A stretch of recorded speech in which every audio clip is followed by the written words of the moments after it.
সুপ্রিয় শিক্ষার্থীবৃন্দ, আজকে আমরা আলোচনার বিষয় হলো কিভাবে একটি প্রশ্ন আমরা তৈরি করব। ইংরেজিতে আমরা প্রশ্ন তৈরি করাটা শেখাটা খুব জরুরি বিষয়। যে কোনো আবার প্রশ্ন যদি আমরা বুঝতে চাই, ধরো তোমাদের ফার্স্ট পেপারের মধ্যে কিছু প্রশ্ন আছে, কিভাবে প্রশ্ন করতে হয় এই ব্যাপারটা যদি শিখে থাকো, তাহলে আমরা খুব দ্রুতভাবে যে কোনো একটি অ্যাসার্টিভ কোয়েশ্চেন থেকে ইন্টারভিউ কোয়েশ্চেনে ডাইভার্ট করতে পারবো। তাহলে এই টপিকটা কোথায় আসবে? আমাদের 6 থেকে ইন্টারমিডিয়েট সময় বা সারা বছর কাজে লাগবে, কিভাবে আমরা প্রশ্ন তৈরি করতে হয়। এবার দেখো, হি ইজ আ স্টুডেন্ট, তাহলে আমার বিভিন্ন ধরনের সেন্টেন্স স্ট্রাকচার থাকবে। যদি ইজ থাকে, am is are was were, এদেরকে বলা হয় অক্সিলিয়ারি ভার্ব। কি বলা হয়? অক্সিলিয়ারি ভার্ব মানে কি? সাহায্যকারী ক্রিয়া।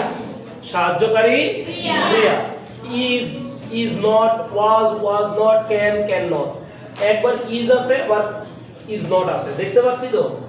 যদি আমাদের এমন হয়, দেখো খুব মনোযোগ দিয়ে খেয়াল করো, যদি is থাকে তাহলে আমরা এখানে is not দেব। কি দেব? is on he a student, is on he a student, শেষে কি দেব আমরা? প্রশ্নবোধক চিহ্ন দেব। কি দেব? মনে রাখবা, ইন্টারোগেটিভ সেন্টেন্সের মধ্যে is not he স্টুডেন্ট অর্থ কি? সে কি একটি ছাত্র না? যদি is থাকে তাহলে is not, আর যদি is not থাকে তাহলে কি হবে? শুধু is। কি হবে?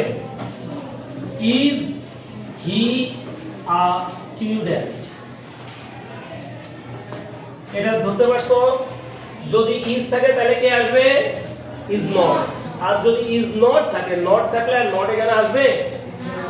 আসবে না। এটা ক্লিয়ার সবাই?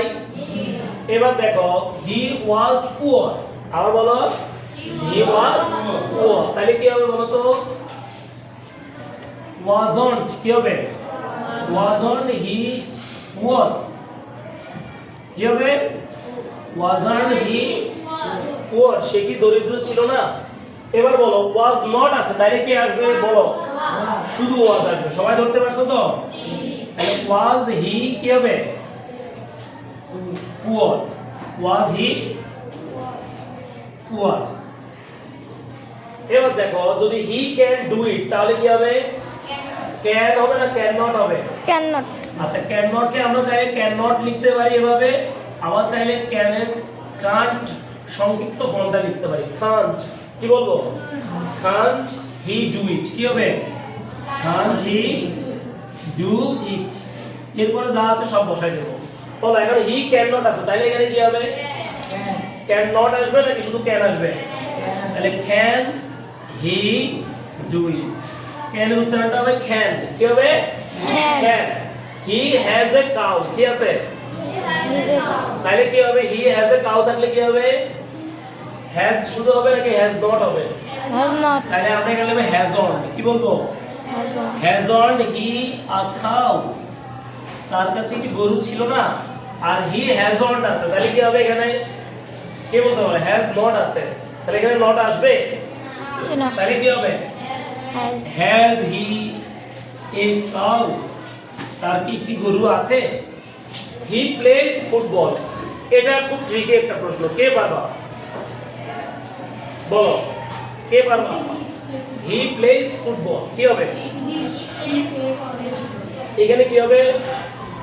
প্লেস আছে না?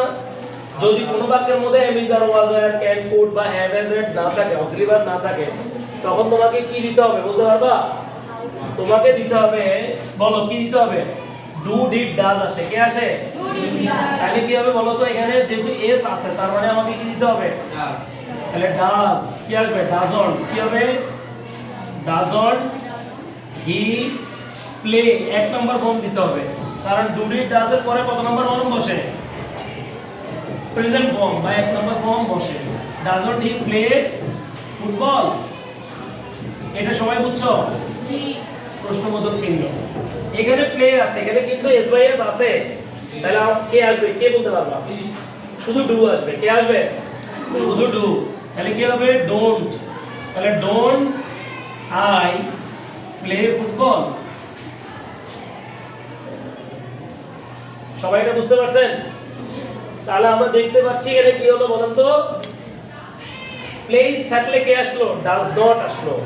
আবার এখানে কি বসছে, আই প্লে আছে, তাহলে কি বসবে বলেন। তাহলে এখানে ডোন্ট কেন বসছে, কারণ এখানে এস বাই এস নাই।